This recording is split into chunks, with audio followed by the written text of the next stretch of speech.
be seated.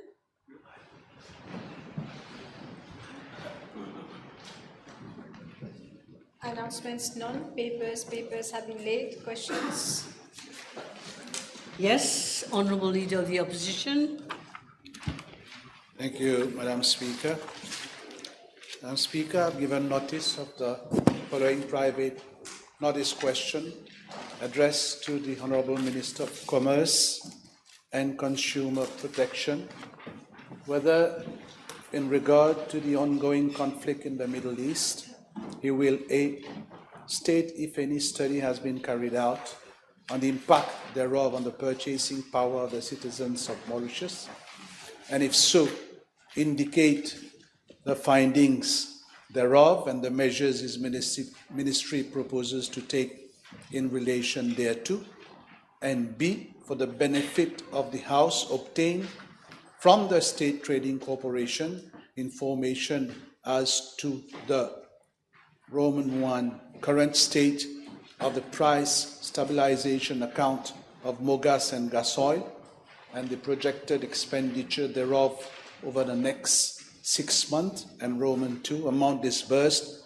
from the price stabilization fund to date, indicating how same has been disbursed and how the remaining balance will be spent over the next 3 months.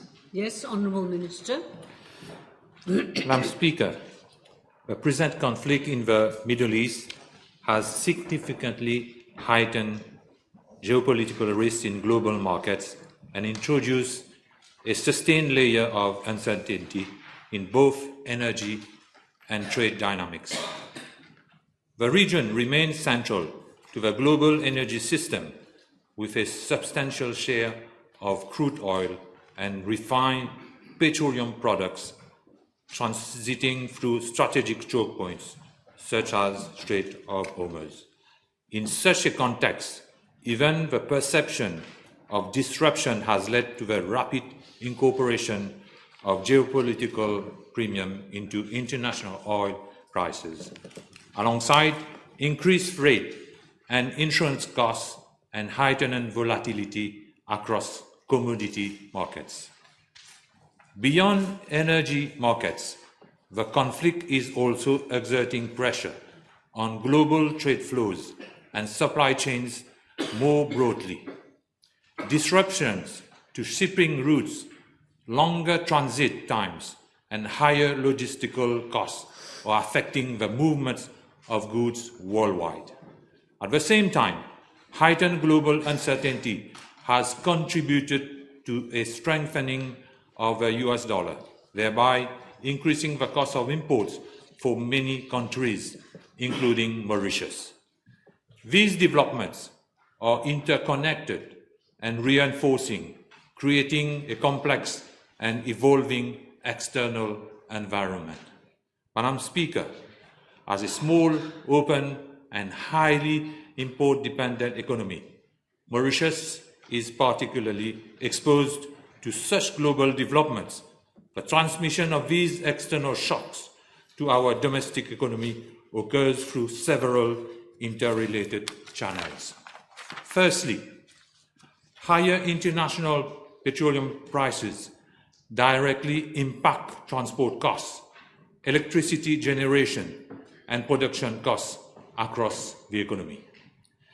Given the central role of energy in all economic activities, increases in petroleum prices have a cascading effect across sectors, including manufacturing, distribution, and services.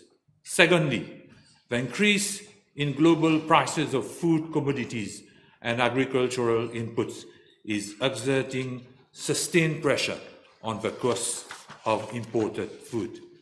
This is compounded by higher fertilizer prices and input costs in producing countries, which ultimately feed into global food prices.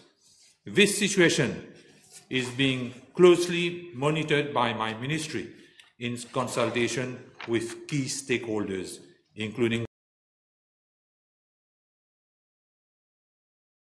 the Mauritius Chamber of Commerce and Industry.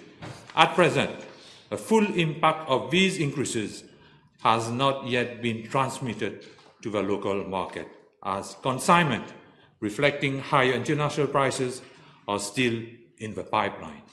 However, should current conditions persist, upward pressure on retail prices is expected in the coming weeks. Thirdly, exchange rate movements are amplifying imported inflation. The strengthening of the US dollar increases the domestic cost of imports denominated in foreign currency, thereby further increasing the cost of essential goods. Fourthly, logistical constraints such as tighter freight availability, higher shipping costs, longer lead times, and sourcing challenges from certain regions are contributing to additional cost pressures and operational difficulties for importers. In addition, disruptions in air freight capacity are affecting high-value and time-sensitive imports.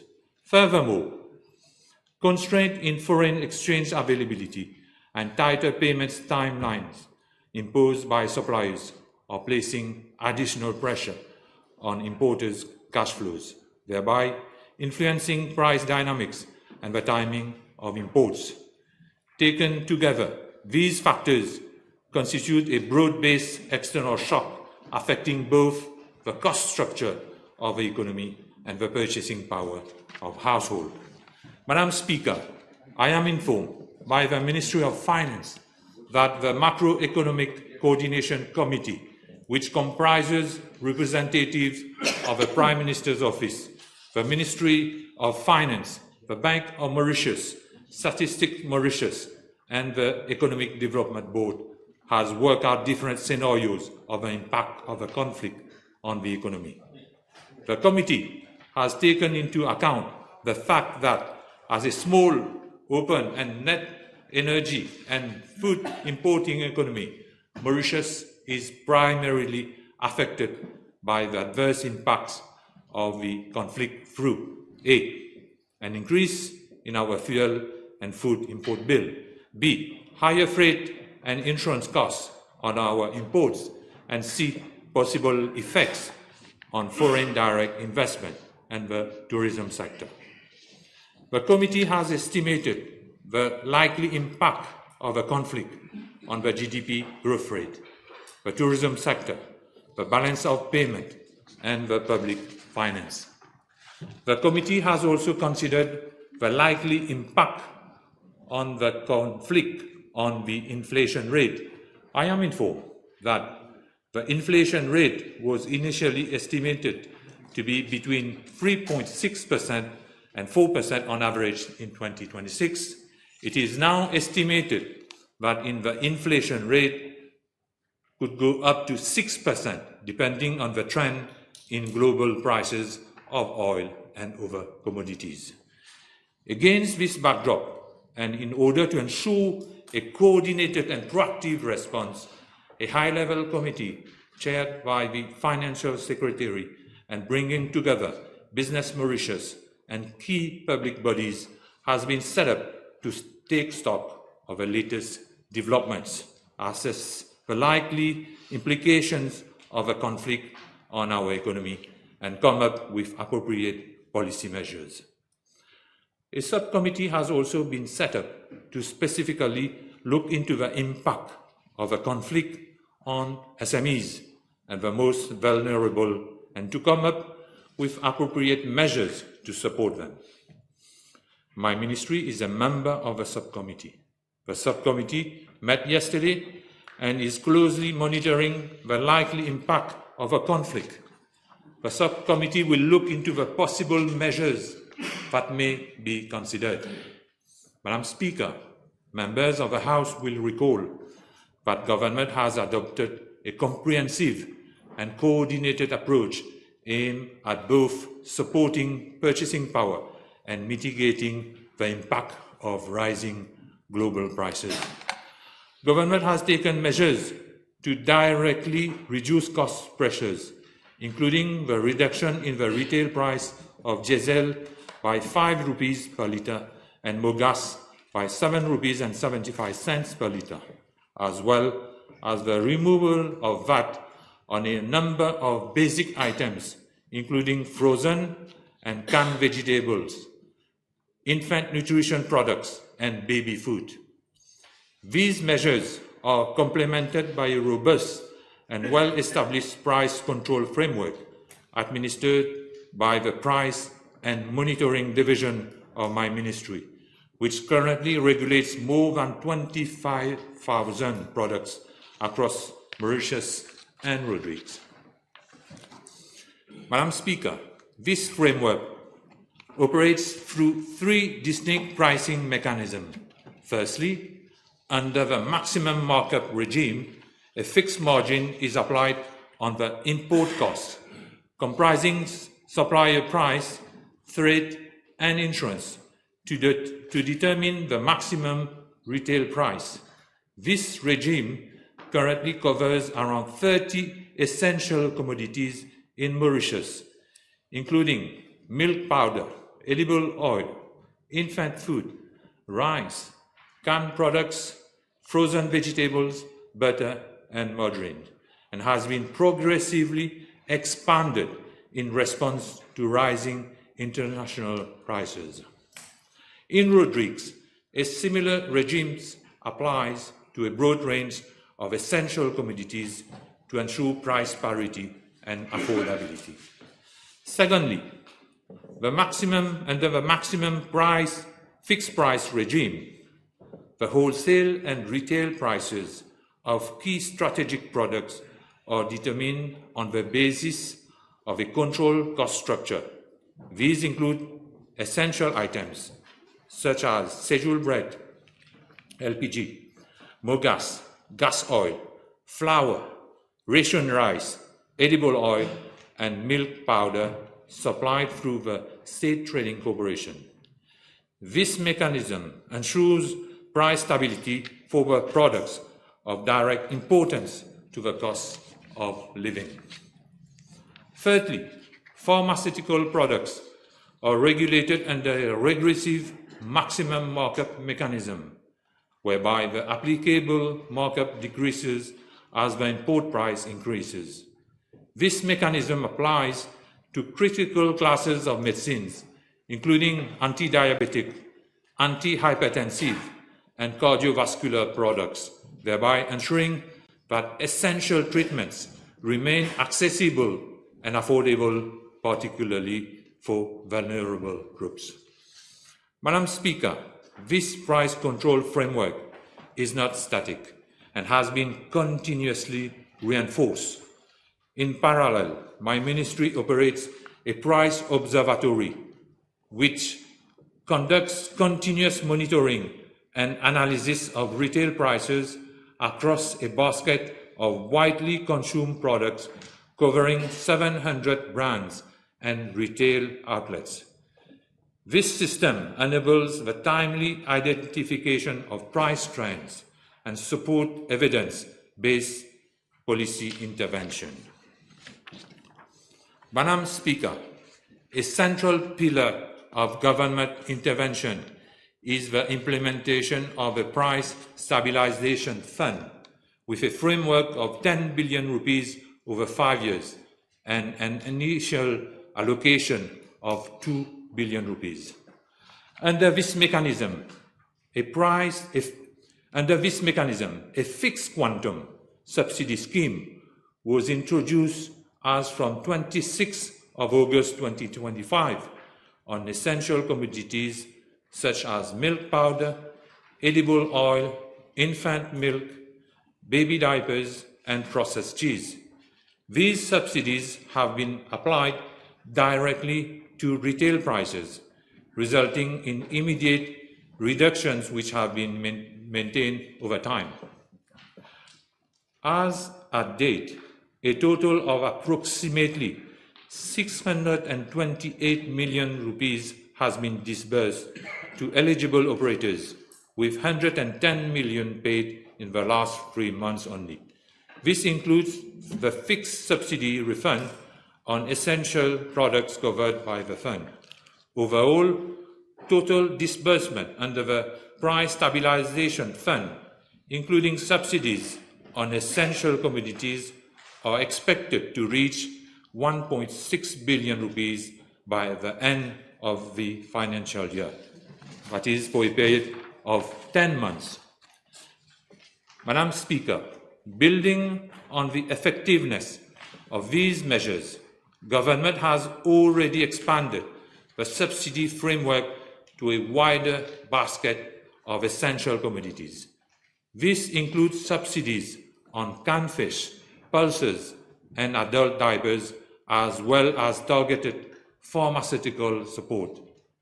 In particular, a subsidy is being implemented on anti-hypertensive, cardiovascular, and anti-diabetic medicines, recognizing their high prevalence and significant impact on household expenditure. Madam Speaker, this integrated pricing and monitoring framework ensures that the price increases remain controlled, that unjustified price movements are identified and addressed promptly, and that the consumers are effectively protected in a context of international price volatility.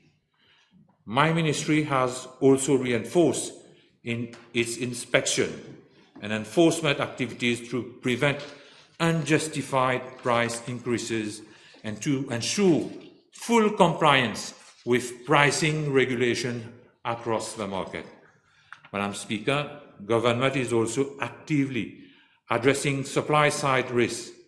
The State Trading Corporation has been mandated to review and reinforce its procurement and sourcing strategies, including diversification of supply sources, strengthening engagement with international suppliers, and the exploration of government-to-government procurement arrangements. The State Trading Corporation is also actively looking into the possibility of extending the range of essential commodities it puts on the market at competitive prices. Furthermore, close monitoring of stock levels is being undertaken to ensure the maintenance of adequate buffer stocks for essential commodities, including food items and petroleum products. At the same time, Government is engaging with stakeholders to address freight limitations, facilitate sourcing from alternative markets, and ensure continuity of supply.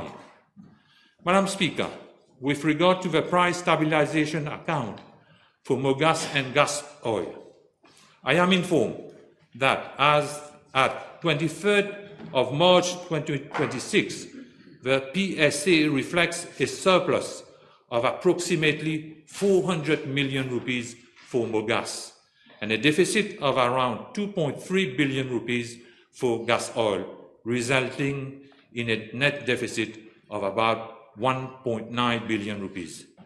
The PSA remains a central instrument within the petroleum pricing framework. It is designed to absorb the smooth out fluctuations in international petroleum prices over time by accumulating surpluses during periods of lower prices and drawing down on these balances during periods of higher prices. In the current context of heightened volatility in international oil markets, this mechanism is playing a critical stabilizing role. It enables government to moderate the impact of sharp movements in global prices and to adopt a measured and calibrated approach in the determination of retail prices, in accordance with the applicable regulations. This ensures that while the pricing framework remains aligned with international market conditions, undue and abrupt increases are mitigated, thereby protecting consumers and maintaining economic stability. Madam Speaker, Government's response is therefore anchored on a comprehensive and coordinated framework, combining direct price intervention through targeted subsidies, a robust and enforced price control regime, and a proactive management of supply chains.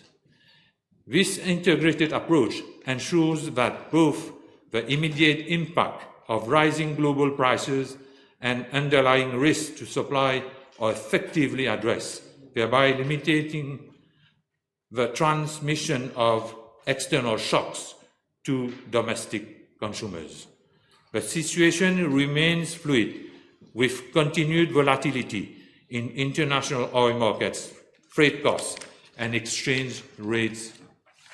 Government is therefore maintaining close and continuous monitoring of developments and stands ready to calibrate its intervention as necessary. Madam Speaker, Government remains fully committed to safeguarding the purchasing power of the population, particularly the most vulnerable, and to ensuring at all times the continued availability, accessibility, and affordability of essential commodities across the country. Government will not hesitate to take any further required to protect consumers. Government will not hesitate to take any further measures required to protect consumers in the face of these external pressures. Thank you. Thank you, Minister.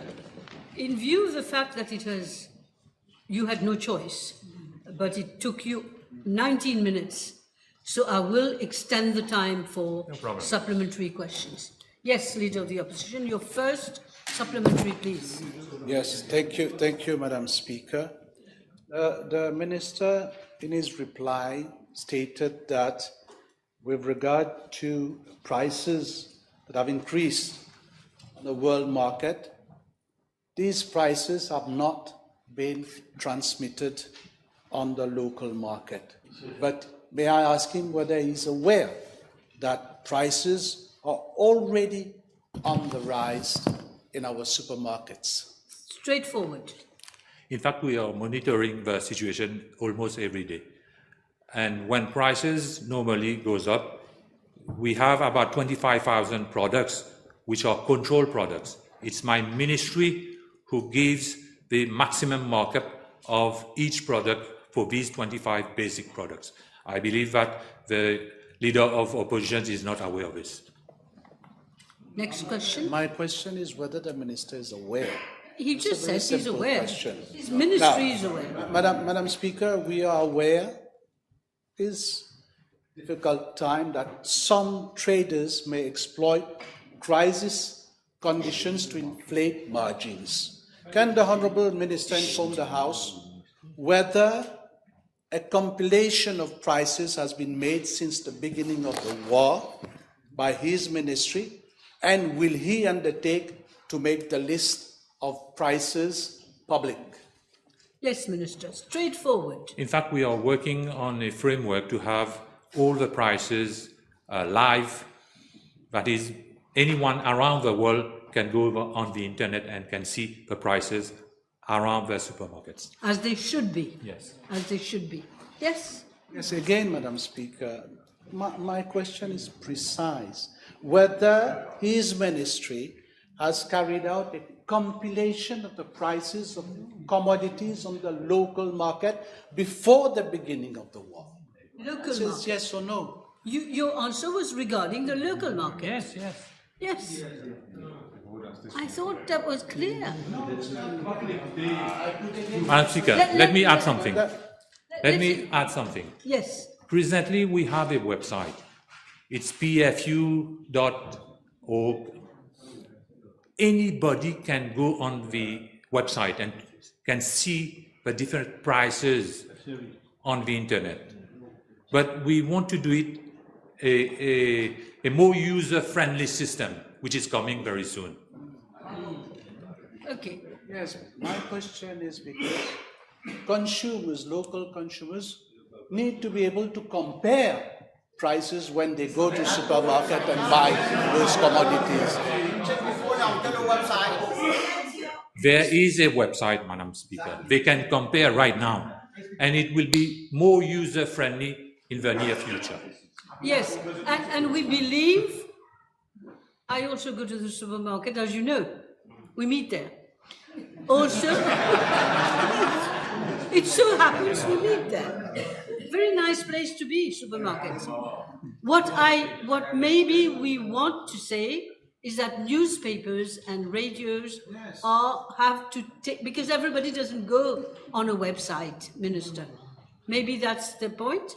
We make an appeal so that it's widely spread, more than on the web. Is that all right? It will be done. Good. Sinon, on aurait eu l'impression qu'il veut protéger Don't waste time. les opérateurs au dépend des consommateurs, Madame la Présidente.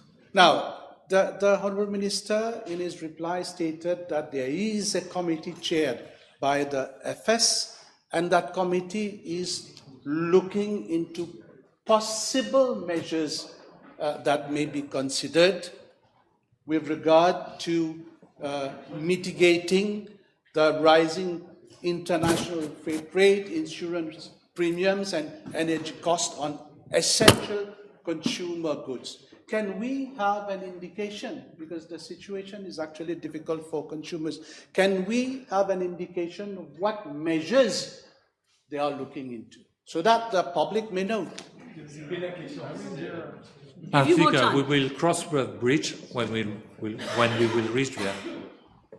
There might not be any bridge at some point in time, Madam Speaker. Madam Speaker, the Honourable Prime Minister indicated last week that petroleum products are secured through May 2026. May I ask the Honourable Minister whether his ministry has elaborated a contingency plan should any scheduled shipment fail to materialize due to conflict-related disruptions? Yes, Minister? We have Plan A, Plan B, Plan C, and Plan D. This is what we did.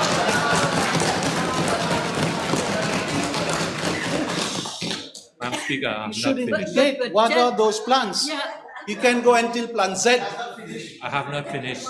Yes. Please listen. Members, I can't hear. Yes.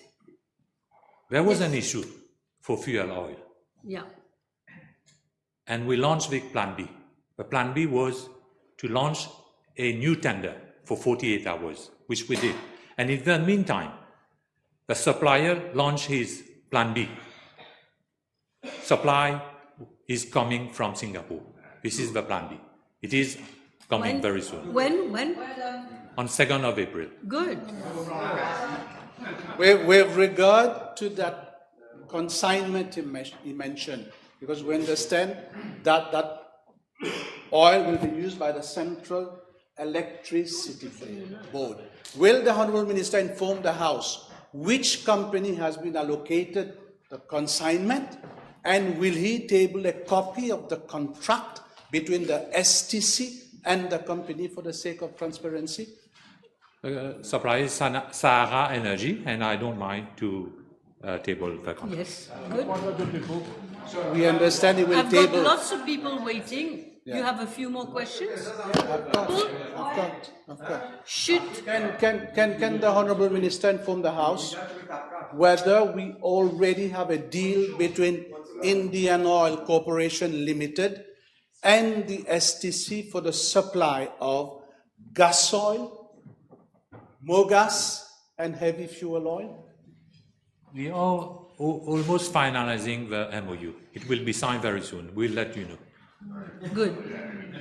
Also, may I ask him to confirm whether it is also with heavy fuel oil also, are we signing an agreement with them? We are still working on it. Don't worry, we will let the nation know. We are unlike the previous government. Before we had a G2G with India, with MRPL, which they stopped the contract. And we are going to redo the G2G. And this time, the Indian government has chosen the Indian oil so as to discard all the commission paid to somebody. Let's try and be We know, we have heard this last week. Let's just, I've got a time problem. Members, Chief Whip. Yes, let's do our best because I have a time problem. And lots of people are asking for questions. Yes. Madam Speaker, with regard to the price of mogas and gas oil, I'd put that question to the Honourable Prime Minister last week, but his reply was very vague. May I ask the same question to the Honourable Minister of Commerce, whether government will consider reviewing the tax structure on mogas and gas oil, and here I'm referring to excise duty and VAT on those products? Madam Speaker, we could have done it. However, the previous government put this economy in a mess, including the price stabilization account, which was 5.2 billion rupees at the time. And today it is at 1.9 billion rupees. We need, I have not finished, we need to pay all these debts and then we'll review if need be. We'll go to cabinet, of course. Yes. Madame la Présidente, c'est eux qui avaient fait la promesse de baisser les prix de ces produits-là.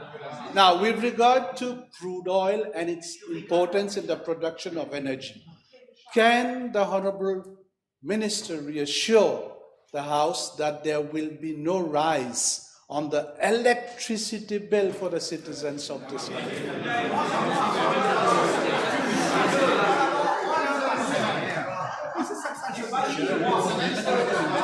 Madam Speaker, I believe he should answer. He should question the substantive minister. Yes. Next question. Substantive minister is hiding, Madam Speaker. He said to the whole nation, to the Prime Minister, donne-moi sa poste là, dans 3 mois, mon baisse l'électricité. Menteur. Now, concerning energy importation, which impacts on price and the supply of commodities, gas oil, and LPG. Let me give you an example. Right now in India, there is... This is important, Madam Speaker. No. There is control on the sales of LPG. Can the Honourable Minister... Leader of the Opposition, I am not going to allow you to make statements, and this applies to everyone. No statements, questions. Come with your question. This is my question. With regard to LPG, is government envisaging some form of control on LPG gas? And in the same vein, may I ask the Honourable Minister to inform the population about a smart card that he made an announcement during budget time to control the sales of LPG. We are nearly 9 months down and still we haven't heard of that smart card. Minister. Madam Speaker, I will ask him, don't worry, we'll do it.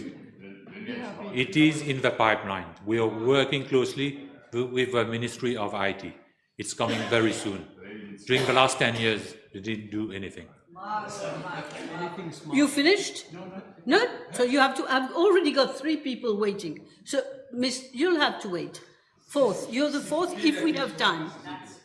Madam Speaker, currently only 7 consumer products and 3 pharmaceutical categories benefit from the fixed quantum subsidies under the GSOG, that is the Government Subsidy on Essential Goods Scheme. Will the Honourable Minister consider an immediate expansion of the subsidized list to at least 50 essential items, giving priority to proteins and staples? Madam Speaker, In fact, the State Trading Corporation will import a lot of basic commodities. On 6th of March 2026, STC has launched an open international bidding exercise for the supply of selected pulses such as lima beans, white kidney beans, yellow split beans, Minister, brown lentils. If I may, his question was on medicine. No, This question. no, on food products. The original question. On food products. Okay. On 9th of March 2026, STC launched an international bidding exercise for supply of canned sardines, canned pilchards, canned mackerel, and canned tomatoes. These products will definitely increase more competition for these products. You finished? Yes? One last question. Last, okay, then you. With regard to the 10 billion rupees that was promised under the price stabilization fund. We understand that from the minister, he said that MRA has already disbursed, let me see what he said, some 628 million rupees. Can he confirm that? And may I ask him also how he reconciles that in order for taxpayers to pay less, we are using taxpayers' money to pay suppliers of commodities. Madam Speaker, we are not paying suppliers as he's saying. We are giving a subsidy. And he just asked me whether we are going to increase the number of products to be subsidized. You know, you must know what to say, whether to go for it or not to go for it. Chief Whip, your question. Je vous remercie, Madame la Présidente. Dans le passé, lors de la Covid-19 et du conflit en Ukraine, la population a été témoin de l'attribution des contrats controversés aux quincailleries et bijouteries. Le ministre peut-il rassurer la Chambre qu'au regard de la situation actuelle au Moyen-Orient, You've interrupted the leader of opposition. I You think stood on it's your not a feet. statement. It is a It is a statement. fact. You should apply the same rules to everyone. Madame, You did. Don't make me decide to raise suspended sitting. You did make a statement before you put your question, and I had told you in the past. I don't want every time that member of the opposition will tell me that I'm looking on one side only. Put your question. Questions, I say again, I said it last Tuesday, questions must relate to the original question. Don't make a statement. Don't make any statement. je vous remercie, Madame la Présidente. Le ministre peut-il rassurer la Chambre?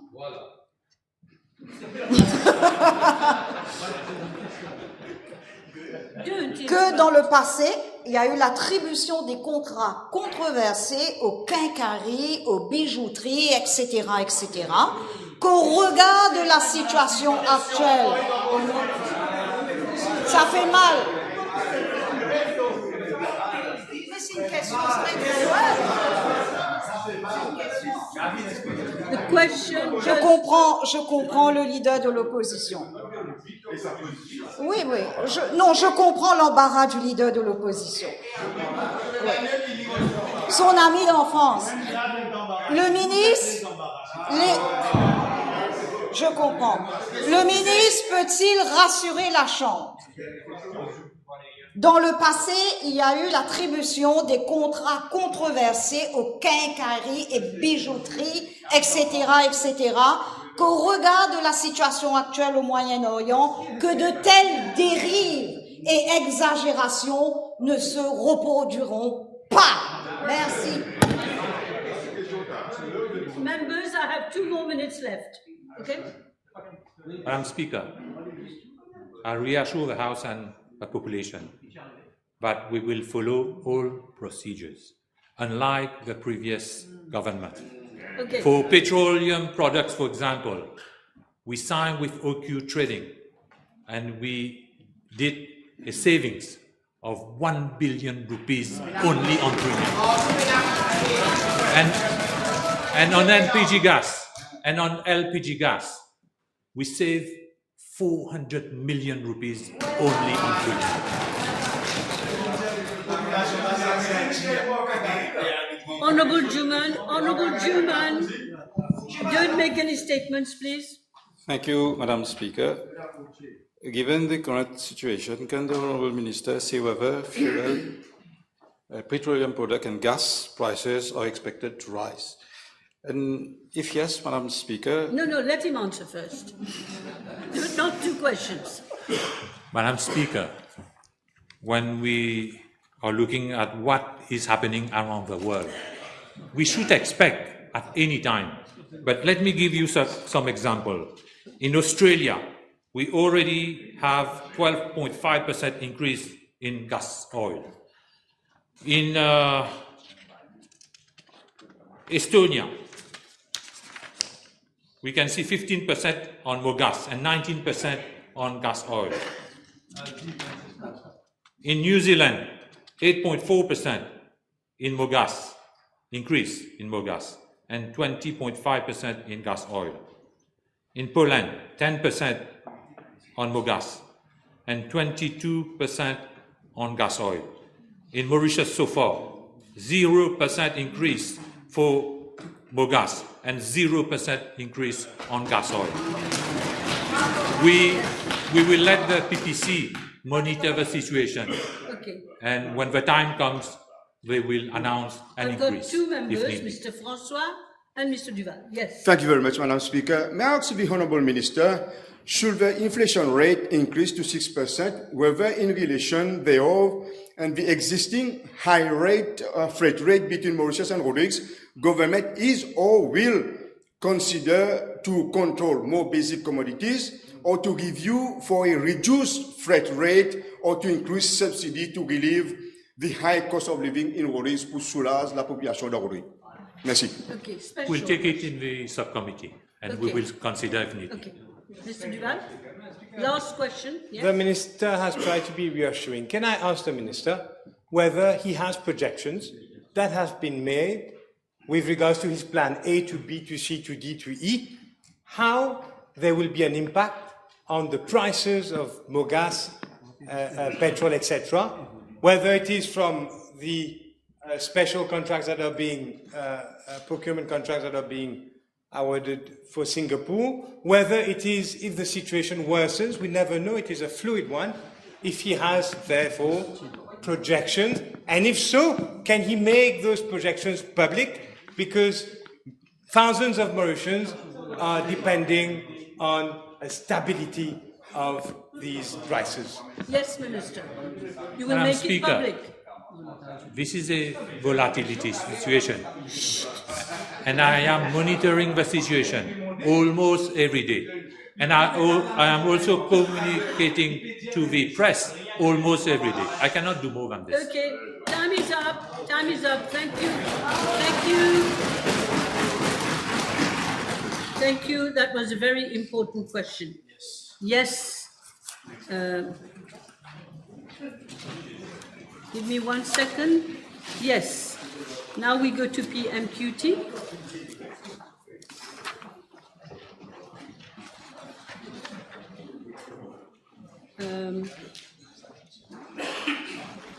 Honourable members, the table has been advised that PQ B118 and B132 will be replied by the Honourable Prime Minister, time permitting, and also PQ B84, addressed to the Honourable Prime Minister, will now be replied by the Honourable Minister of Foreign Affairs, Regional Integration and International Trade.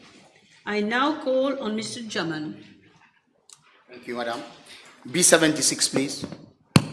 Madam Speaker, Section 56 and 113 of the Financial Crimes Commission Act provide that when the discharge of their functions, the Financial Intelligence Unit and the Mauritius Revenue Authority amongst others, have reasonable grounds to suspect an illicit source of income, they shall refer the matter for investigation to the Financial Crimes Commission, which has been empowered to seize assets pursuant to Section 61 of the Financial Crimes Commission Act.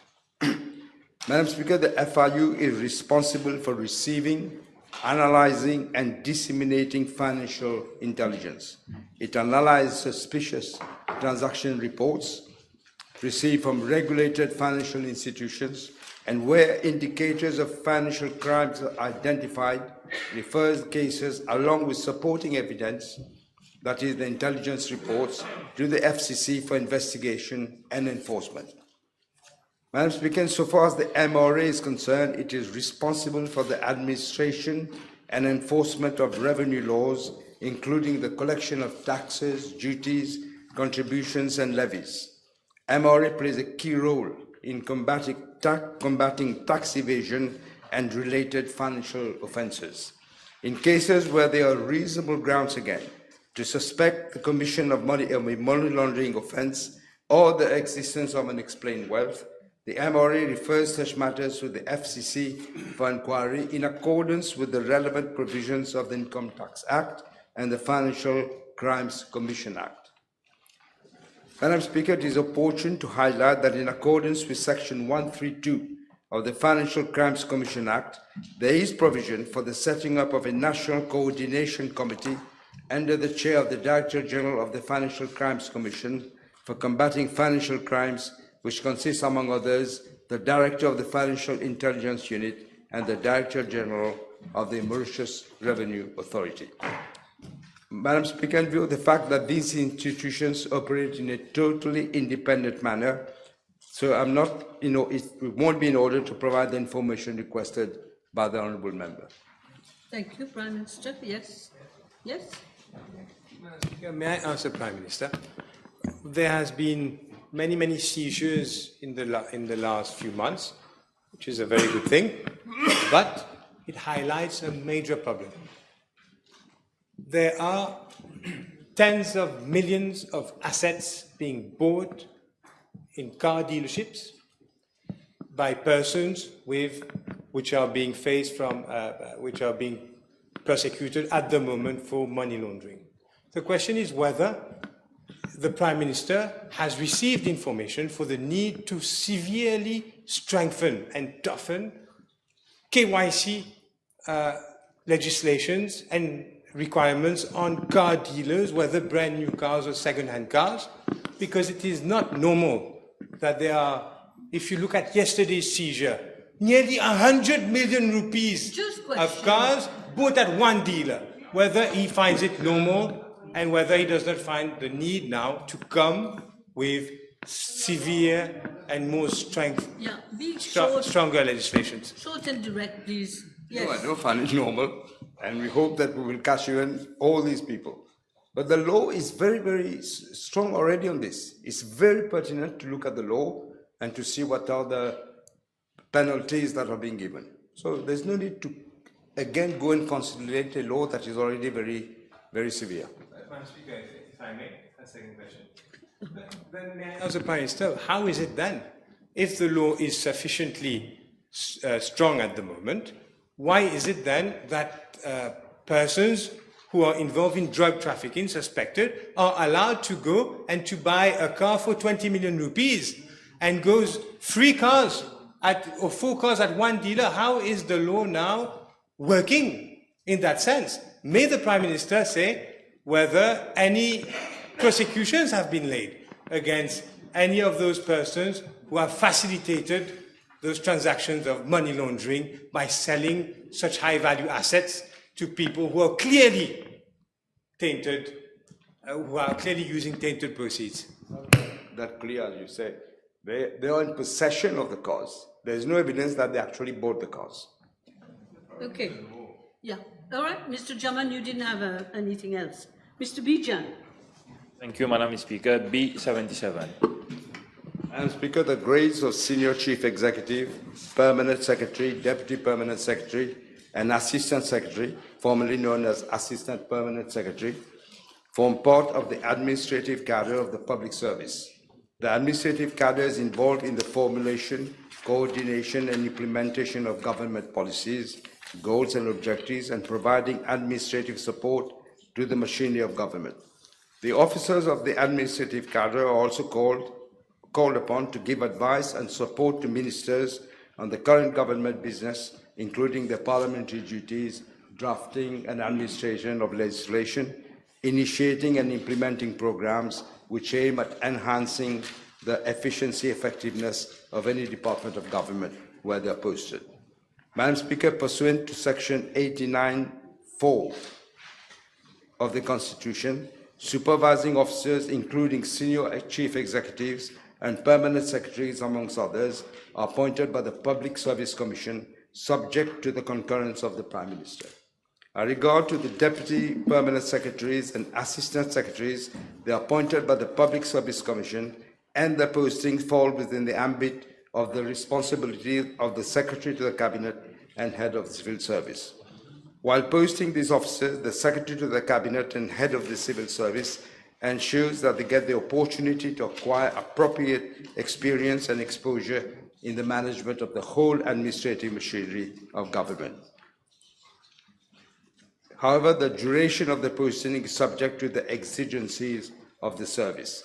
In regard to Part B of the question, Madam Speaker, I'm tabling the list of officers. Thank you.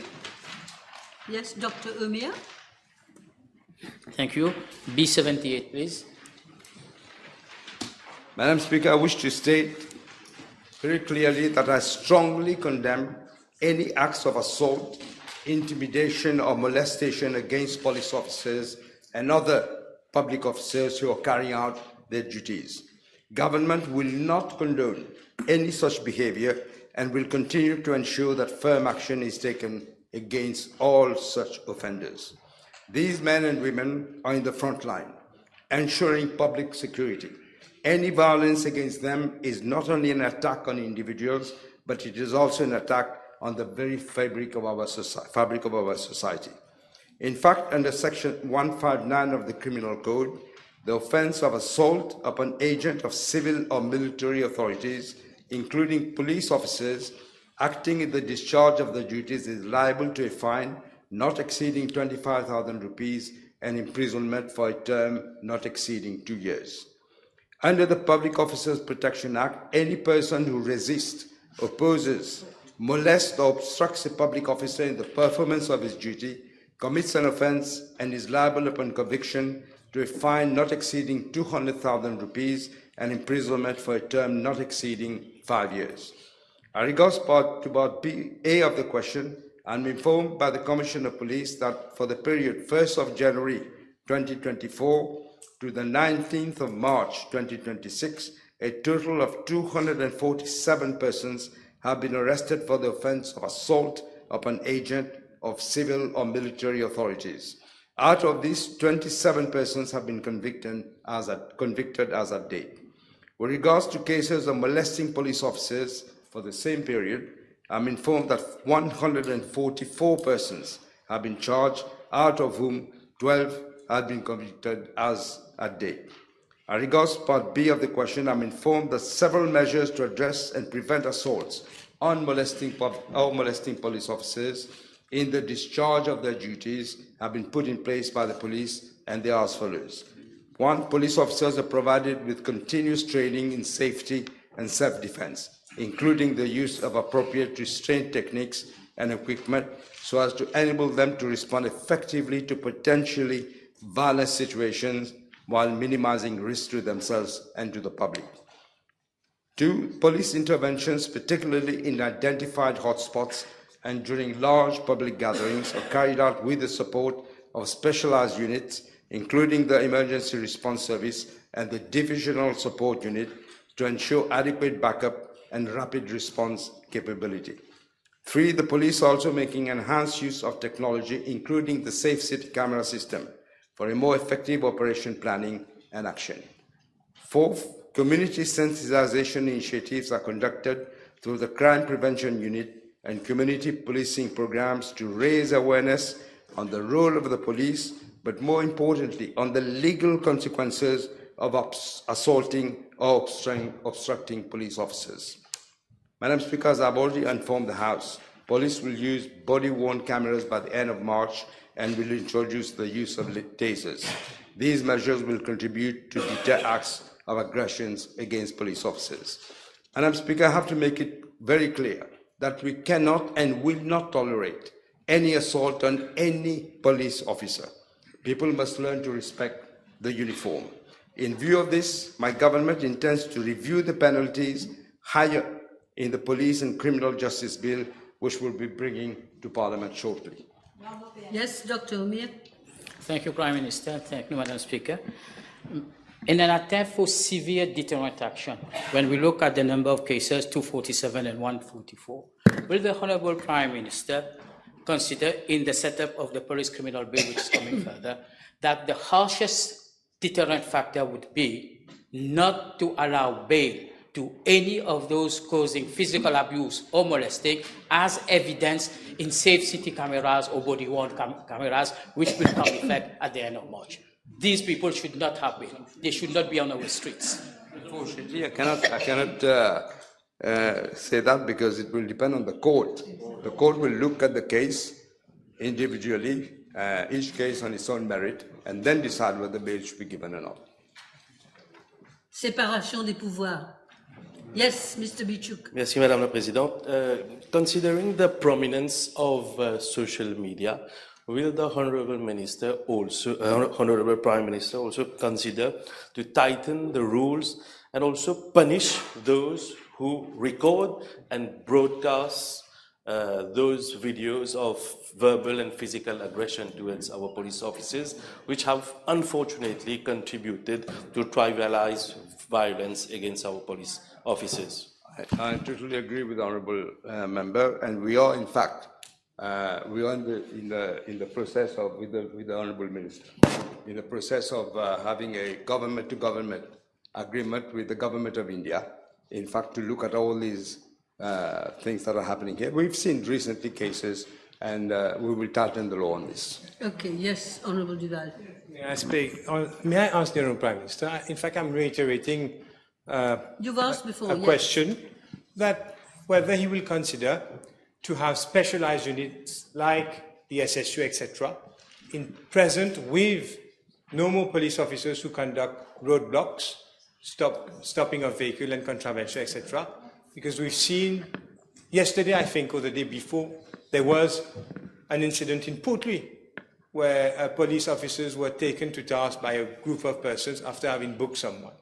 So whether he will consider giving instructions to the Commissioner of Police, yes, so that roadblocks, so that police officers conducting roadblocks have enough support with the specialized units. Specialized. Pass out that information to the Commissioner of Police. I can't direct him how to operate his police force, but I can give him that information. Good. Next question, Mr. Bichuk. Yes. Yes, Madam. B79, please. Madam Speaker, as I have stated on several occasions, the economic mismanagement and irresponsible fiscal stewardship of the previous government have driven our sovereign credit rating by Moody's perilously close to junk status. The House will recall that in June 2012, when we were in office, Moody's upgraded our credit rating from Baa2 to Baa1 with a stable outlook. I should add that before the 2014 election, because we had managed the economy with prudence, public debt was 59.5% of GDP. In other words, lower than 60%, as it is in the European Union. This rating remained unchanged until April 2020, when the deterioration in macroeconomic management by the previous government began to raise serious concerns. There was a marked departure from prudent fiscal management that was eroding confidence in the sustainability of our public finances. Consequently, Mauritius was downgraded by Moody's, not on one occasion, not on two occasions, but on 4 occasions. In April 2020, the outlook was changed from positive to negative. In March 2021, the rating was downgraded from BAA1 to BAA2 with a negative outlook. In July 2022, the rating was further downgraded to BAA3 with stable outlook. And finally, in January 2025, the outlook changed from stable to negative. That is the lowest investment grade rating. Madam Speaker, simply on the quantitative aspects of the scorecard of Moody's, we should have been downgraded to junk status. Against this background, I sent a high-level delegation to London to discuss with the top management of Moody's to explain our economic and fiscal consolidation plan and our commitment for structural reforms. That included the pension reform, which had become unsustainable, as the IMF and the World Bank have been saying since the previous government was in office. But they turned a blind eye, of course, to that. We avoided the downgrade with our intervention, and bold fiscal consolidation measures were implemented.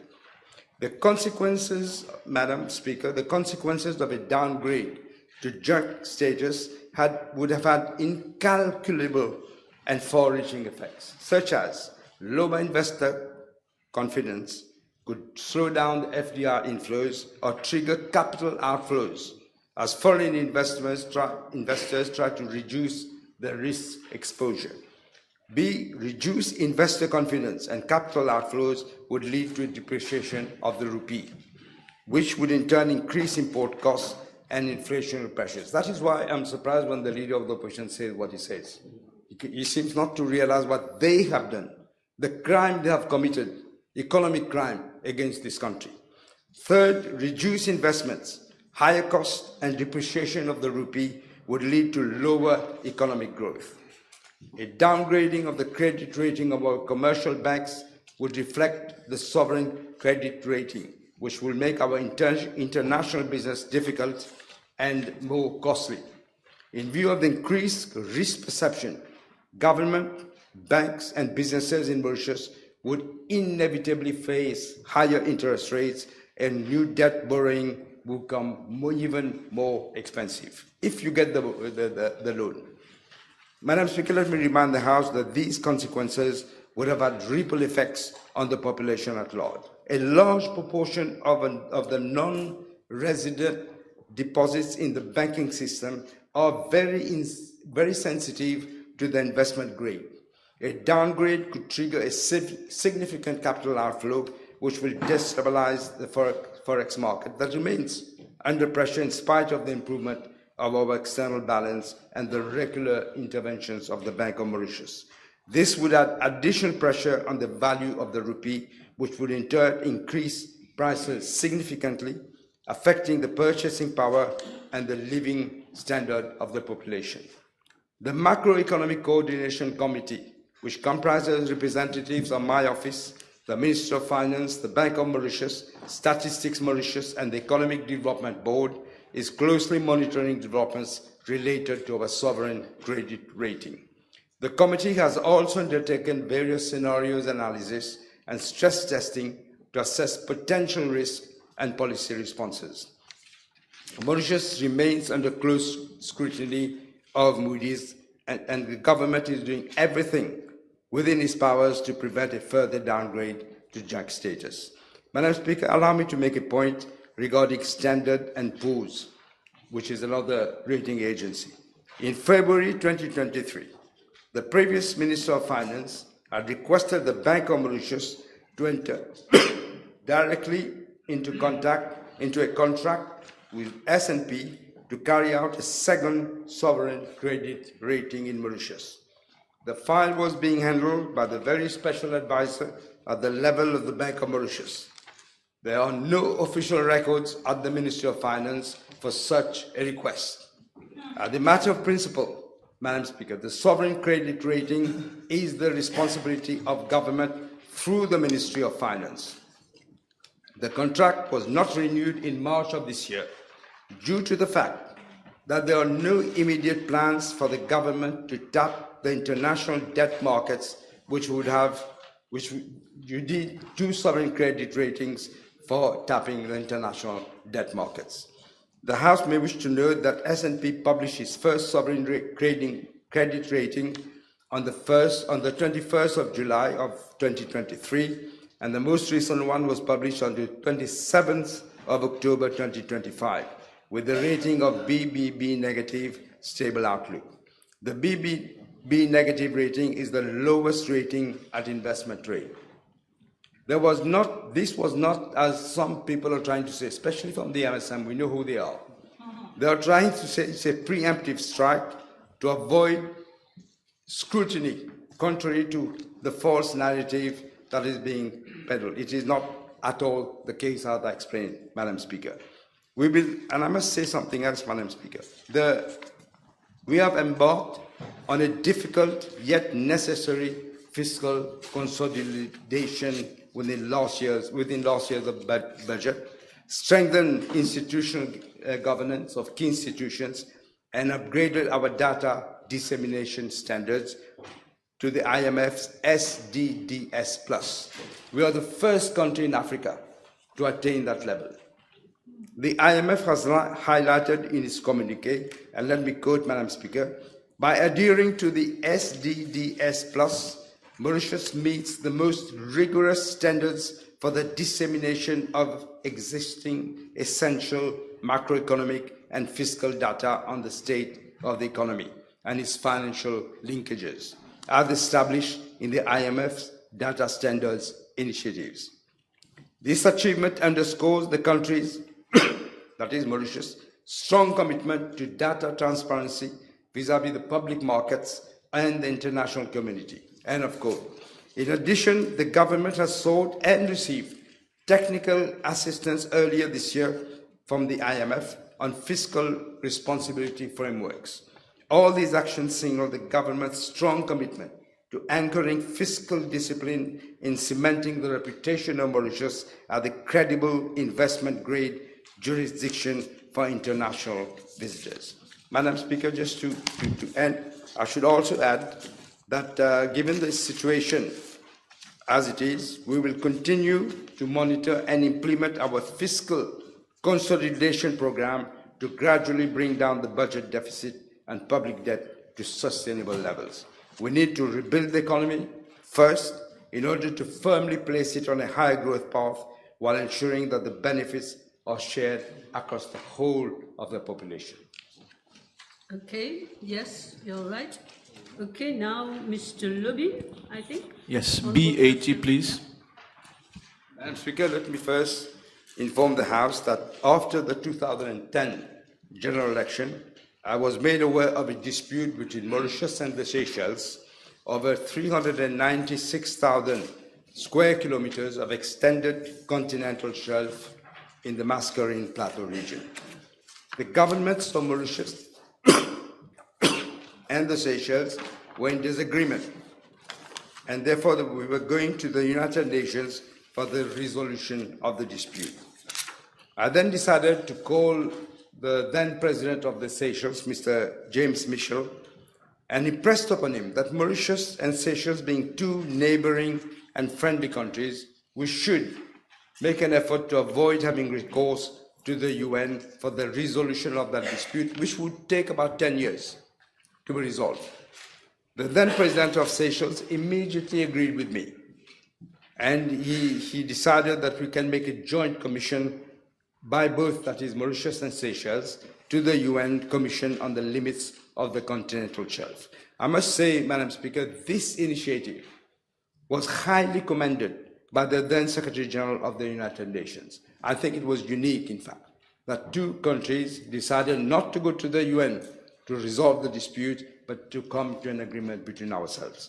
In March 2011, the United Nations Commission on the Limits of the Continental Shelf conferred upon both Mauritius and Seychelles joint jurisdiction of an area of 396,000 square kilometers of extended continental shelf in the Mascarene Plateau region. The area is now referred to as the Joint Management Area. In March 2012, Mauritius and Seychelles signed a treaty to jointly manage the Joint Management Area. They also agreed to exercise sovereign rights jointly for the purpose of exploring the joint management area and exploiting its natural resources. The joint management of Mauritius and Seychelles, of the extended continental shelf, remains a shining example of constructive international cooperation. With regard to part A of the question, Madam Speaker, the progress of the joint management area was indeed addressed during the recent state visit of His Excellency Dr. Patrick Hermini, President of the Republic of the Seychelles, to Mauritius. Both Mauritius and Seychelles reiterated the commitment to sustainable development and sound governance of the joint management area, in line with the principles of shared stewardship and mutual benefit. With regard to part B of the question, during the recent state visit of the President of Seychelles, we both made a solemn joint declaration concerning the sustainable development of the joint management area in the Mascarene Plateau region. The declaration, Madam Speaker, reflects a deliberate political choice by both Mauritius and Seychelles in that sovereignty over the maritime resources must be exercised responsibly, sustainably, and in full respect of international law. The declaration operationalized the 2012 Treaty on the Joint Management and Continental Shelf in the Mascarene Plateau region. It embeds environmental safeguards into every aspect of resource exploration and exploitation in the joint management area. It affirms our commitment to the United Nations Conventions on the Law of the Sea, the Nairobi Convention, and the United Nations 2030 Agenda for Sustainable Development, particularly SDG 14.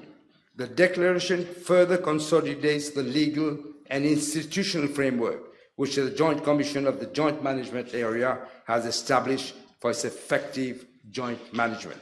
These comprise a series of legal codes which have been elaborated further to the signature of the treaty. 1, the Environmental Code of Practice. 2, the Model Petroleum Agreement. 3, the Offshore Petroleum Safety Order. 4, the Joint Fiscal and Taxation Code. And 5, the Marine Scientific Research Code. In addition, Madam Speaker, progress in the following areas has been noted during the last meeting of the Joint Commission of the Joint Management Area. 1, the conduct of a sustainable exploratory fisheries and sea cucumber, potential for carbon credit projects, joint management area information system, oil spill contingency plan and monitoring, control and surveillance, geotechnical seismic survey, Monaco Indian Ocean Explorations 2022, domestication of joint management area codes, and progress on strategic plan for 2023 to 2027. With regards to part C of the question, this government wishes to underline our readiness to pursue further technical discussions on the conduct of the geotechnical surveys in the joint management area, which are essential to improve scientific understanding of the seabed and its resources. The 2 coastal states are presently finalizing the agreement for the conduct of geotechnical surveys with the company CGG Veridien based in UK. These prospective activities will, however, be undertaken strictly within established environmental safeguards and in full adherence to national and international obligations, thus ensuring that the ecological integrity of the marine environment of the Mascarene Plateau is preserved while ensuring that conservation considerations remain paramount. Madam Speaker, the joint management area remains a strategic partnership between Mauritius and Seychelles. It is a symbol of our shared responsibility to manage the resources of the Mascarene Plateau wisely, balancing economic opportunity with ecological stewardship. The recent state visit has in fact reinforced this partnership and charted the course for deeper collaboration in the years ahead. Thank you. Yes, briefly, because I'm short of time. Yes. May I ask the Honourable Prime Minister whether he can enlighten the House whether there are existence of hydrocarbons within this joint management area? Is there any preliminary report further to the agreement reached in 2014 to have a preliminary report with regards to presence of hydrocarbons within the GMA? Do we have any preliminary reports? We know that Seychelles had already started doing this even before we look at the matter. There are apparently There are indications that there might be. We're still exploring. Okay. Ms. Dawiyaru, last question. B81, please. Madam Speaker, I'm informed by the Economic Development Board that the Mauritian Diaspora Scheme, which was established in 2015, has attracted some 614 members of the Mauritian diaspora to return to the country. In addition, I'm informed that there have been instances of abuse in the availing of the benefits under the scheme. As announced in the 2025-2026 budget speech, we are reviewing the scheme to enhance its effectiveness and making it less restrictive in facilitating the return of our valuable Mauritian diaspora members, including highly skilled professionals, while at the same time addressing the loopholes which have allowed the abusers of the scheme. The Economic Development Board is in the process of finalizing the new scheme, which will be implemented shortly. I must remind the House, Madam Speaker, that we have announced in our government program of 2025-2029, in the formulation of a diaspora policy to better engage our diaspora in the development of our country. There are encouraging signs that highly qualified members of our diaspora are coming back to serve the country. I explained, I think I did say on a few occasions, that we now have members of the diaspora serving as the governor of the Bank of Mauritius, as the CEO of the Mauritius Telecom, at the State Bank of Mauritius, and also recently at the Forensic Science Lab. It is important that we strengthen our engagement with them and put in place the right framework to make the most of their contributions, especially in areas such as investment, skills and knowledge, remittance, as well as cultural and social ties. In this context, with the assistance of the International Organization for Migration, the services of a consultant have been enlisted for the development of a national diaspora policy and action plan. The consultant has already submitted a first report. A draft national diaspora policy with a governance structure for the Diaspora and Global Advisory Council has also been prepared. The report of the consultant is being validated by the International Organization for Migration in consultation with all the stakeholders. Our objective, Madam Speaker, is not only to encourage the Mauritian diaspora to return to the country, but also to participate in the national development regardless of location or distance from Mauritius. Very interesting. Yes, good. Now I have, table has been advised that several PQs have been withdrawn. B94, 97, 95, 90, 85, 88, 82, and 93. Thank you. I think we can stop here, and we will start in 1.5 hours with questions addressed to honourable ministers. Is that all right? Thank you.